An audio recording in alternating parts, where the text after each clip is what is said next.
1959 সালে সাবেক মার্কিন প্রেসিডেন্ট আইজেনহাওয়ারের করাচি সফর ছিল পাকিস্তান যুক্তরাষ্ট্র সম্পর্কের স্বর্ণযুগের সূচনা। জেনারেল আইয়ুব খানের আমন্ত্রণে আসা এই সফরকে ঘিরে শহর জুড়ে ছিল অভূতপূর্ব আয়োজন। সুগন্ধিতে ভরেছিল পুরো সড়ক, সঙ্গে আলোকসজ্জা।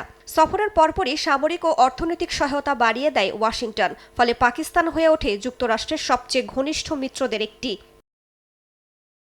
1961 সালে তৎকালীন ভাইস প্রেসিডেন্ট লিন্ডন বি জনসনের সফর এক ভিন্ন মানবিক গল্প তৈরি করে। করাচির এক উটগাড়ি চালক বশির আহমেদের সঙ্গে আকস্মিক সাক্ষাৎ গড়ে তোলে আজীবন বন্ধুত্ব।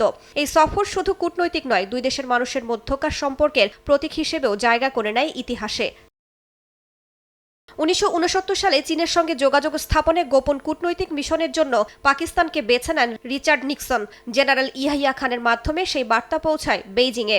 এর ধারাবাহিকতায় 1971 সালে হেনরি কিসিঞ্জারের ঐতিহাসিক চীন সফর সম্ভব হয়, যা বদলে দেয় বৈশ্বিক শক্তির ভারসাম্য। পরবর্তী দশকগুলোতে সফরগুলো হয়ে ওঠে আরও জটিল। 2000 সালে বিল ক্লিন্টন সামরিক শাসনের প্রেক্ষাপটে ইসলামাবাদে এসে কূটনৈতিক বার্তা দেন, কিন্তু ছবি তুলতে অস্বীকৃতি জানান। 2006 সালে জর্জ ডব্লিউ বুশের সফর হয় কঠোর নিরাপত্তায়, আর 2005 ও 2007 সালে ডিক চেনির সফর ছিল নানা চাপ ও সতর্কবার্তার। সাবেক মার্কিন প্রেসিডেন্ট জো বাইডেনের সফরও কখনো বন্ধুত্ব, কখনো কৌশলগত চাপের বার্তা বহন করে। এই দীর্ঘ ইতিহাসের প্রেক্ষাপটে 2026 সালের ইসলামাবাদ বৈঠক নতুন মাত্রা যোগ করেছে।